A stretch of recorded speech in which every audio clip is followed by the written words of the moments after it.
everybody, Angie here from the library, and I have another DIY decor video for you today. Today I'm going to start making what's known as a peace pole or garden totem. And these are pretty cool because you can make them out of a simple 4x4 post, and they can be any length you want. You really just have to think about how tall you want it to be, or how deep in the ground you want to bury it, or if you're just going to build a base for it and set it on the ground. But a peace pole is a handmade monument that often has the message, "May peace prevail on earth." And this is a trend that is believed to have been started in Japan, actually. But now there are tens of thousands of peace poles all over the world in over 180 countries. And there's actually like this kind of club where you can join and declare your peace pole that you've put one up.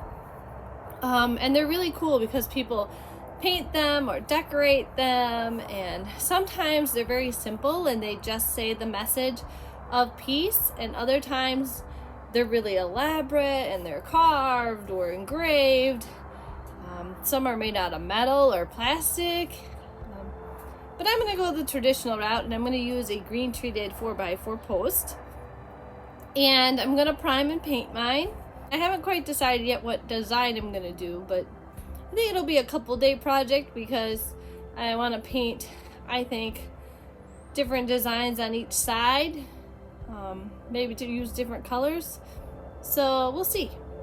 But I'm going to walk you through the really simple steps to give you some ideas and inspiration so you can make your own peace pole. If you're looking for some examples, I believe there's some at Rotary Gardens in Janesville, and there's even a really large one at Peace Park in Janesville, which of course makes sense given that it's Peace Park. But let's go ahead and get started. So this is the 4x4 post that I'm going to use, and it's been cut off and broken here at the end, but that's okay because that's the end I'm going to stick into the ground. But as you can see, I've already primed my post because I wanted it to dry for several days before I started decorating it. And so after you've gone to the hardware store or looked around your property and gotten your 4x4 post, you're going to want to give it a nice sanding. So I just used some sandpaper and I sanded down any rough spots. It doesn't have to be perfect because I'm going for a rustic look, but it'll help you to paint your design on later if you don't have any splinters. And then I went ahead and I primed it with 2 coats of exterior white primer just to help seal it off and to give it something for my paint to stick to better. But again, it's a rough looking piece of wood underneath all that paint, and the end is broken, and that's okay because I plan on digging it into the ground in my garden, so no worries there. Since my post has 4 sides and I've got these 4 great colors of spray paint left over, I decided I'm going to go ahead and paint each side of my post with a background color, because that'll speed up the process and I don't have to hand paint each side. I don't know if you can hear that, but there's a mama robin right there, and she's mad at me because she decided to build her nest on our porch, and of course there are her little babies peeking up. So yep, I'm making a garden totem peace pole with the mama robin yelling at me. So anyway, I'm gonna go ahead and spray paint my sides, and when all 4 sides are dry, we can move on to the designs. Alright everybody, I'm back here now with my 4x4, and I've spray painted all 4 sides. Each side has a different color as my base, and it's not perfect. There's a little overspray on some of the colors from each side because I chose not to protect it with like painter's tape or anything like that. But I like it because it's got nice bright colors, and I've decided that on my peace pole I am going to do a variety of different stencil designs on each side. I'm going to pick one side to write the words "May Peace Prevail" on the earth, but then the other three sides I'm going to do some different stenciling. So I have different kinds of stencils here that I own, and I've got some flower ones, and I've got some chicken and feather ones, because if you know me at all, you know I love my ladies.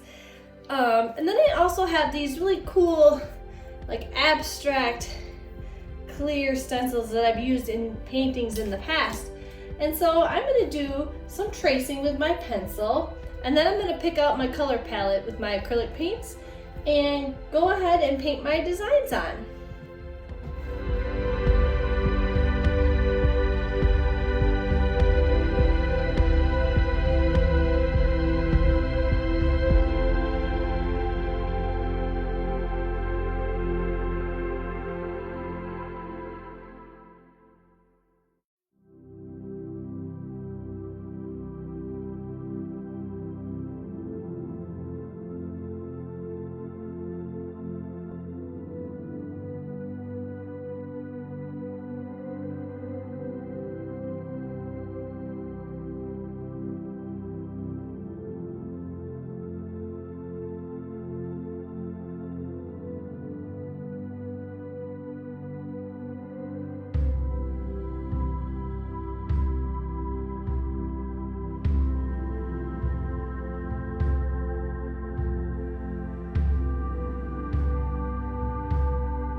Everybody, I found a spot in my garden, in my flower bed, and I made sure that there's nothing buried there, like utility cables and such. Make sure if you're going to put your peace bowl directly in the ground that you know what's below. Call Digger's Hotline if you have to. But I've spent several days. I let the paint dry, and I seal coated it, and I've buried it about a foot in the ground. And you can see I changed my wording a little bit. I decided to do peace, hope, love, and joy. One word for each side of the post there. But it is in my flower bed, and I still have some planting to do and some more rocks put in place. But that is my peace bowl, and I'm pretty excited about it. I think I might even add a solar light to the top. We'll see. They make these little solar lights that go on 4x4 posts, so maybe I'll add that as a little special feature. Alright everybody, well, I hope you enjoyed making a peace bowl with me. I'm really excited to have one in my pollinator garden with all the flowers, and I think it's going to look great once the flowers start to grow. And you can see there on the top behind me that I did decide to add a little solar light kit, so at night it should shine nice and brightly. We definitely have a bright sunny day today, so that'll help charge it up. We'll see how it looks. But again, peace bowls are really fun, also known as garden totems. And you know, I hope you have the chance to make your own. Yeah, there's definitely lots of different designs out there, plenty for you guys to look up if you're in need of some more inspiration. And well, I hope you have a great rest of your summer, and we'll see you next time. Bye.